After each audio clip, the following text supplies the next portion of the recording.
미국 본토 뉴멕시코주 화이트 샌즈 실험장에 여러 대의 트레일러가 집결했다. 이날 실험장에는 미 육군의 차세대 자주포 M1299를 비롯해 견인식 곡사포인 M777과 다종의 실험용 대포들이 모였고, 이들은 한 방향을 보며 사격 준비를 마쳤다. 통제소의 사격 개시 명령에 M1299 자주포가 불을 뿜었다.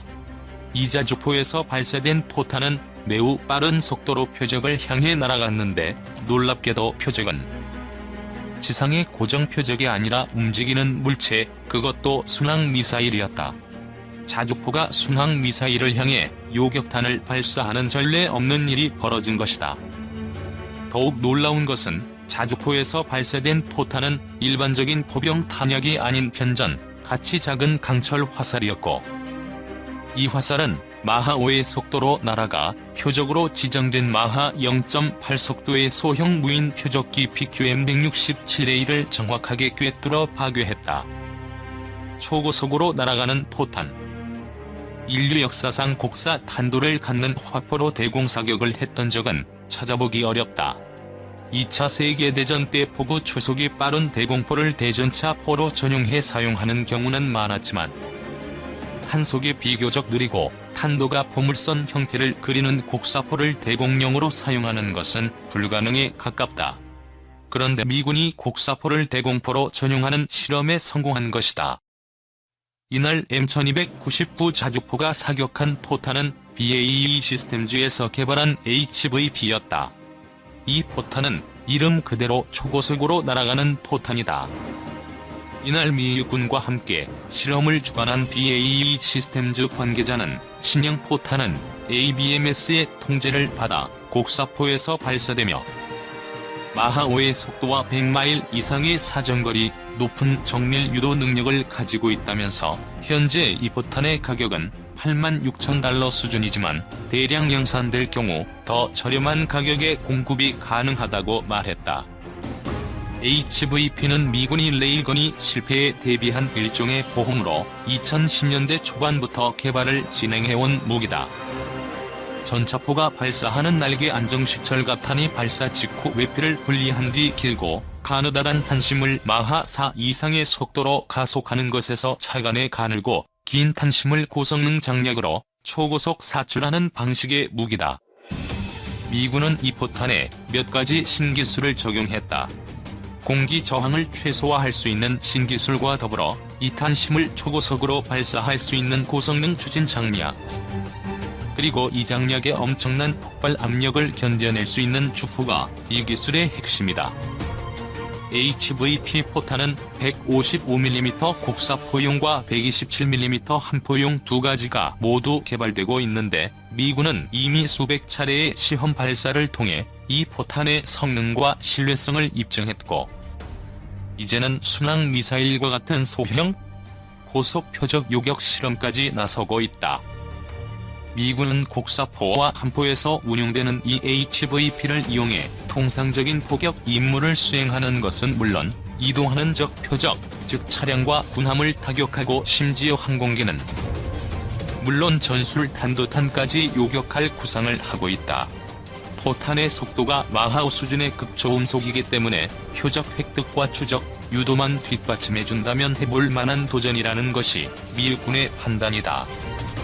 이번 순항미사일 요격 실험을 계기로 미군의 HVP 실전 배치 일정은 더욱 빨라질 전망인데, 이 포탄과 현재 구축 중인 ABMS 등 신형 지휘 통제 시스템이 구축되면 이제 미군은 일개 야전 부병대도 패트리엇 포대에 준하는 수준의 방공 능력을 갖게 될 전망이다. 차세대 전술 지휘 통제 시스템 구축. 미군이 이러한 무기체계를 만드는 이유는 다름 아닌 중국 때문이다. 미군은 중국에 대한 군사적 압박을 강화하기 위해 한국과 일본 등 동아시아 일대에 배치된 육군과 해병대 포병에 HVP 포탄과 ABMS 등 차세대 전술 지휘 통제 시스템 구축을 최우선적으로 추진하는 한편, 이 전력과 상호 보완제 성격으로 운용할 첨단 무기들을 대거 개발하고 있다. 오는 2023년 첫 실험을 앞둔 SM-6 지상형도 이러한 계획의 일부다. SM-6 미사일은 해군이 군함에서 운용하는 장거리 함대 방공 미사일이지만 탄도미사일 방어를 위해 지상에 설치되는 육상형 이지스 시스템인 이지스 어셔에서 운용하기 위한 성능 개량 작업이 진행되고 있다. 미 해군은 SM-6의 긴 사거리와 고속 성능, 강력한 탄두 중량을 이용해 이 미사일을 단순한 방공 무기가 아닌 다용도로 사용할 준비를 하고 있다. SM-6는 어지간한 전술 탄도미사일 수준인 370km급 사거리와 마하 3월 5일에 달하는 고속 비행 성능, 64kg에 달하는 강력한 탄두를 가지고 있어 공격용으로 쓰기에 손색이 없다. 미 해군은 1992년에 터키 해군과 연합훈련을 하다가 함대공 미사일인 시스페로를 고발해 터키 해군 중형 호위함을 대파시킨 경험이 있는데, 이후 함대공 미사일을 대함 공격용 무기로 사용하는 전술을 개발해 현재도 적용하고 있다. SM-6 공격용 전환 구상도 바로 이러한 개념의 연장선상에 있다. 미 육군은 해군이 SM-6를 공격용으로 사용하니 자신들도 이 미사일을 도입해 공수 겸용 무기로 사용하겠다는 심산이다. SM-6는 개발 초기 단계부터 네트워크를 이용한 협동 교전을 전제로 개발된 미사일이기 때문에 별도의 사격 통제 소나 레이더를 같이 도입할 필요 없이 네트워크와 연동되는 발사기만 가지고 다니다가 필요할 때 전술 데이터 링크를 통해 표적 정보를 받아 쏘기만 하면 된다. 이 때문에 미 육군은 주요 전방기지에 SM-6 발사가 가능한 수직 발사대를 설치하거나 이동식 트레일러에 SM-6 발사기를 장착해 이를 IFPC 등 기존에 진행 중인 프로그램과 연동하는 방안을 검토 중인 것으로 알려졌다. 이 구상이 실현될 경우 미 육군은 370km 박적의 군함이나 항공기, 지상군을 공격할 수 있는 능력을 갖추게 된다. 이러한 구상은 지난 3월 공개된 미 의회조사국 보고서에서도 드러난다. 미국이 한국과 일본 등 동북아시아 주요 지역에 SM-6 이동식 발사 시스템을 배치하고 육군과 해병대의 포병부대에 HVP 포탄을 배치할 경우 공수 양면에서 기존의 전력과는 차원이 다른 능력을 갖추게 될 것이다. 여기에 활용 점정을 찍는 것이 차세대 전술 탄도 미사일 체계 PRSM이다. 현형 ATACMS를 대체하는 이 미사일은 ATACMS보다 크기는 작지만 사거리는 2배 이상이고 이동 표적 타격 능력도 갖출 예정이다. 이 미사일은 육군과 해병대가 운용하는 자륜형 다연장 로켓 시스템인 M142, HIMARS의 두 발이 탑재되는데 미 육군과 해병대는 M141을 C-130 수송기와 하나의 팀으로 묶어 동아시아 일대의 주요 도서 지역에 전개하기 위한 준비를 하고 있다.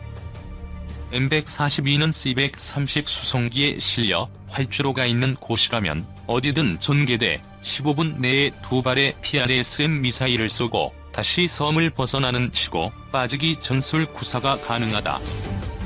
여기서 발사되는 PRSM은 700km 안팎의 사거리까지 날아가 지상의 표적을 공격하거나 바다 위 적군함을 타격할 수 있다. 탄두 세팅을 공중 폭발로 바꿀 경우 적함대 상공에서 수백 개의 자탄을 뿌려 적군함 레이더와 통신 장비를 파괴하는 전술도 구사 가능하다. M142는 미 육군과 해병대가 신속기동부 대용으로 이미 도입해 C-130과 연계해 운용 중이고 오키나와 일대에 배치된 미 해병대에도 배치되어 있다. 여기에 더해 최근 대만이 11문 도입을 결정하고 미국과 관련 협상을 진행 중인데 대만에도 PRSM이 판매될 가능성이 대단히 높다는 관측이 현지 언론에서 제기되고 있다. 지난달 31일 대만 국방부가 중국은 대만을 공격할 수는 있겠지만 상륙작전을 통해 대만을 점령할 수는 없을 것이라는 보고서를 발표한 자신감에 배경에는 최근 미국에서 M142와 PRSM 판매 승인을 받았기 때문이라는 분석도 나온다. 이상 나열한 세 가지 무기는 미국이 한국과 일본에 이미 배치하기로 결정했거나 배치를 추진 중인 것들이다. 영내 국가 중 일본과 대만이 이 무기들 중 일부를 구매해 배치하는 방안도 논의 중이다.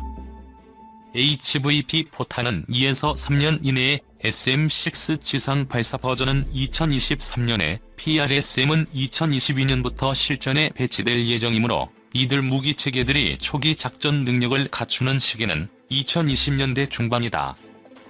이때가 되면 미국은 일본, 규슈, 오키나와 대만을 잇는 가상의 선에 중국이 방어할 수 없는 세 가지 무기로 구축된 거대한 차단선을 갖게 된다. 여기에 더해 미 해군, 해병대의 네메시스 전력까지 더하면 이 차단선은 중국으로서는 절대 뚫을 수 없는 문자 그대로 넘사벽이 될 판이다. 미국이 이처럼 가공할 첨단 기술의 장벽을 쌓고 있는 동안 중국은 지난 봄 미국의 듀얼 캐리어 작전을 흉내낸다며 랴오닝 항모와 산둥 항모를 자신의 앞바당인 보하이만에 띄워놓고 전투기로 재래식 로켓 사격을 하며 섀도우 복싱을 하고 있다. 이런 중국의 패권 전쟁이나 태평양 양불론을 이야기할 때 미군 당국자들은 얼마나 웃었을까? 시급한 이유다고 말했다. 우리나라 최강의 전차라고 할 수 있는 K2 흑표전차의 중동 수출에 대해 잇단 청신호가 켜지고 있습니다. 작년 방위산업계 및 무기 전문가 등에 의하면 K2 흑표전차에 대한 중동 국가들의 관심이 매우 높다고 합니다.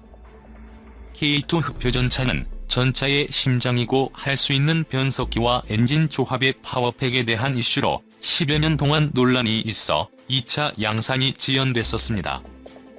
중동 국가 중 가장 뜨거운 관심을 보이고 있는 나라는 오만입니다. 오만은 전차 76대 도입을 추진 중인데 이는 8억 4천만 달러 규모입니다. 오만은 2018년 7월 구매 대상 전차의 성능에 대한 평가를 실시했는데요. 이때 K2 전차가 무난히 통과되어 이후 수출에 대한 협상이 진행되고 있는 상황입니다. 평가 당시에 K2 전차와 경쟁을 했던 전차는 터키의 알타이 전차였습니다. 그런데 알타이 전차는 성능 평가 시험 중 멈춰서는 바람의 평가를 통과하지 못했다고 하네요. 터키의 이 전차는 K2 전차의 제조 회사인 현대로템의 기술을 도입하여 제작한 전차입니다. 여기에 독일 기술까지 더하여 심장부 파워백을 자체 개발하여 장착하였습니다.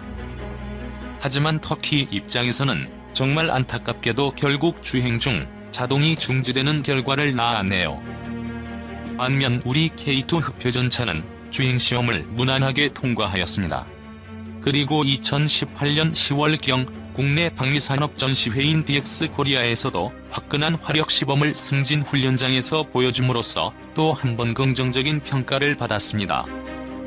오만의 방위 전문가 및 관련 매체들은 향후 전차 도입 사업에 있어 한국의 K2 전차가 유력시된다면서 사막지형 작전에 맞게 에어 필터 등 일부 장비가 보완될 예정이라고 밝혔습니다.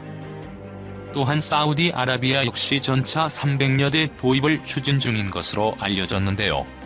이번에도 역시 K2 전차가 유력한 후보라는 분석이 나오고 있습니다. 처음에는 사우디아라비아의 유력 기종 후보로는 미국, 독일, 영국 등의 전차들이 거론되었습니다. 하지만 사우디 언론인 사건이었던 자말 카슈크지 사건을 계기로 독일 및 영국에서 사우디로 무기를 수출하는 것을 거부하였습니다. 사우디아라비아는 일부 물량은 수입을 하고 대부분의 나머지 물량은 기술 이전을 통한 자체 생산 방향을 추구하고 있습니다. 그런데 미국이 현재 생산 중인 무기 기술에 대한 이전을 하고 있지 않기 때문에 우리 K2 전차가 유력한 후보 기종이 될 수 있다는 전망인 것입니다. 우리나라 차세대 전차인 K2 전차의 가장 큰 장점은 세계 그 어떤 나라의 전차와 비교해도 뒤지지 않는 성능임에도 가격 경쟁력이 뛰어나다는 점입니다. K2 흑표 전차는 능동 방어체계 및 반응장갑, 120mm 포탄 자동장전 장치, 로켓탄 방호용 레니더, 대전차 미사일, 그리고 120mm 55구경 장주포 등 최신 첨단 기술이 모두 집약된 결과물입니다. 비록 오랜 기간 동안 논란을 빚어왔던 혼합형 파워백에 대한 이슈가 있었지만 장거리 주행시험 및 저온 시동 시험을 성공적으로 마쳐 논란을 잠재웠습니다. K2 흑표전차 2차 양산분 물량은 작년부터 106대가 순차적으로 배치되었습니다. K2 전차가 중동 국가의 관심을 많이 받는 또 한 가지 이유는 운용 병력 인원입니다. 일반적으로 전차 한 대에 탑승하는 병력 인원은 4명입니다. 하지만 K2 전차는 자동 탄장착 장치의 설계 구조로 인하여 3명만 탑승할 수 있기 때문에 병력이 그리 많지 않은 중동 국가에게 적합한 요인으로 꼽히고 있습니다. K2 전차는 전투 중량 56톤, 120mm 55구 경장 주포의 전차장 대공기관총으로 무장하고 있으며 수심 4.1m까지 잠수가 가능한 3.5세대 전차입니다. 체계 사업자는 현대로템이 참여하고 있으며 엔진은 두산 인프라코어에서 개발하였습니다. 최고 속도는 70km/h, 항속거리 450km, 1500마력의 도하능력은 약 4m입니다. 기동 성능면에서도 전차 선진국의 최신형 전차보다 더 우수한 평가를 받았습니다. 더군다나 산악지형이 많은 한국 지형에 적합하게 설계 및 개발되었기 때문에 시속 40km의 빠른 속도에서도 31%에 육박하는 급격한 경사를 넘는 것이 가능합니다. 또한 혹서기와 혹한기 환경에서도 전차의 성능이 감소하지 않습니다.